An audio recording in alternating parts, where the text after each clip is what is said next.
अस्सलामुअलैकुम वरहमतुल्लाहि वबरकातुहू।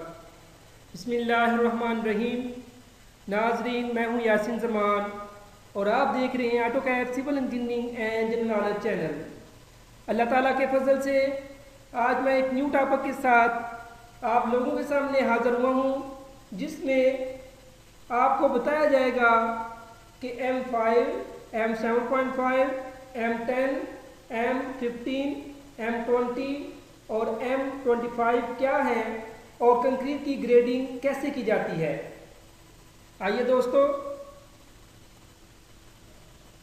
M5 या M7.5 यानी कि जो M होता है, सबके साथ M लगा हुआ है। M से मुराद ये होता है, इसको मिक्सिंग जो इसके मटेरियल होता है उसको कहते हैं मिक्स। जो होता है इसको मिक्स से हम इसका लेते हैं, डिफाइन इसको करते हैं मिक्स।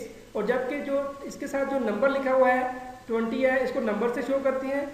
M5 या M7.5 से मुराद ये है कि कंक्रीट की कंप्रेसिव स्ट्रेंथ जो होती है 28 दिन के बाद वो 5 न्यूटन पर मिलीमीटर स्क्वायर होगी, 7.5 न्यूटन पर मिलीमीटर स्क्वायर होगी, 10 न्यूटन पर मिलीमीटर स्क्वायर होगी, 15 न्यूटन पर मिलीमीटर स्क्वायर होगी, 20 न्यूटन पर मिलीमीटर स्क्वायर होगी, 25 न्यूटन पर मिलीमीटर स्क्वायर होगी। यानी कि M5, M7.5 या M10 से मुराद क्या निकला कि 28 दिन के बाद कंक्रीट की जो कंप्रेसिव स्ट्रेंथ होती है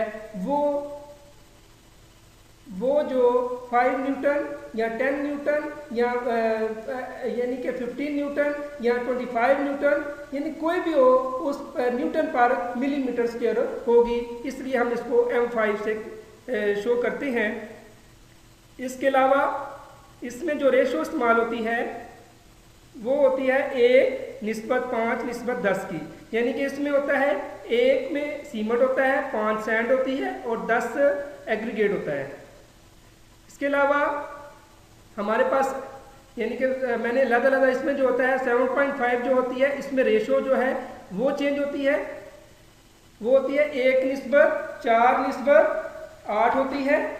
इसको हम नॉर्मली यानी कि काम के लिए इस्तेमाल करते हैं। फर्ज करें कि हमने कोई ड्रेन वगैरह बनानी है तो उसका जो नीचे वाला बेड है उसको बनाने के लिए हम इसको यूज़ करते हैं।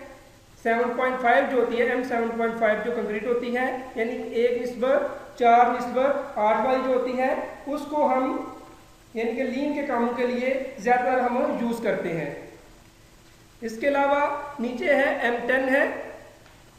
इसकी भी जो है हम इसमें जो रेशो होती है वो भी हमारे पास 1:3:6 की हम यूज़ करते हैं उसमें। यानी कि 1% वो सीमेंट होगा, 3% उसमें होगा सैंड होगी और 6% जो एग्रीगेट यूज़ करेंगे वो इस्तेमाल करेंगे। इसी तरह यानी कि हमारे पास जो है इसको भी हम लीन के कामों के लिए यूज़ करते हैं। यानी कि नॉर्मली बेड वगैरह बनाने के लिए इसको हम यूज़ करते हैं। आगे हमारे पास M15 यानी कि 1:2:4 की जो कंक्रीट है उसको हम रेशो जो होती है उसमें इस्तेमाल करते हैं। उसको M15 के तौर पर यानी कि लिखा जाता है।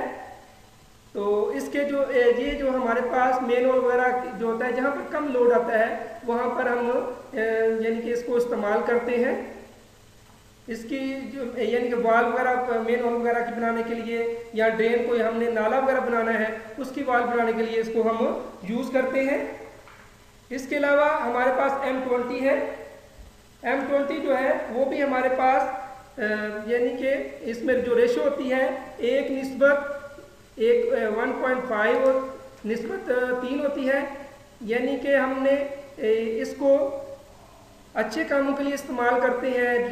यानी कि रिटेनिंग वाल वगैरह बनाना हो उसके लिए यूज़ करते हैं। ये एक अच्छी किस्म की कंक्रीट होती है।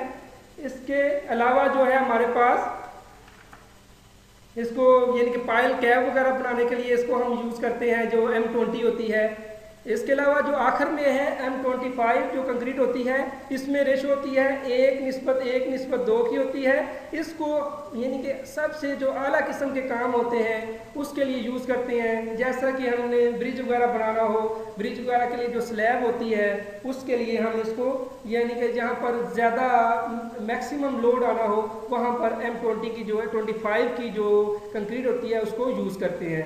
इस तरह मैंने इसको जो है आपके सामने कुछ ग्रेडिंग इसकी शो की है कंक्रीट की। इस यानी कि हमें मालूम होना चाहिए कि M5 में कौन सी रेशो की कंक्रीट आती है और M7.5 में कौन सी आती है, M10 में कौन सी आती है, M15 में कौन सी आती है, M20 में कौन सी आती है, या 25 में कौन सी आती है, हमें इस बारे में भी मालूम होना चाहिए। इसके अलावा ये भी मालूम होना चाहिए कि M5 या M7.5 यानी कि यहाँ पर M क्या हमें बता रहा है कि यहाँ पर क्या चीज़ है। इससे हमें मालूम होना चाहिए कि 28 दिन के बाद कंक्रीट की जो कंप्रेसिव स्ट्रेंथ होती है वो इसको हम न्यूटन पर मिलीमीटर स्क्वायर आ जाती है। उसको अगर हमारी जो इसको जब कंप्रेस स्ट्रेंथ हम 28 दिन के बाद चेक करते हैं, अगर उसकी जो 5 न्यूटन पर होगी तो हम उसको M5 कहेंगे। अगर वो 7.5 होगी न्यूटन पर मिलीमीटर स्क्वायर होगी तो हम उसको M7.5 इसी तरह हम इसको शो करते हैं कंक्रीट के। आखिर पर दोस्तों, आप दोस्तों से यही गुजारिश है कि जिन दोस्तों ने हमारा चैनल सब्सक्राइब नहीं किया वो सब्सक्राइब भी करें और शेयर भी करें और अपने दोस्तों को भी कहें इसको सब्सक्राइब और शेयर करें। शुक्रिया, मा अस्सलाम।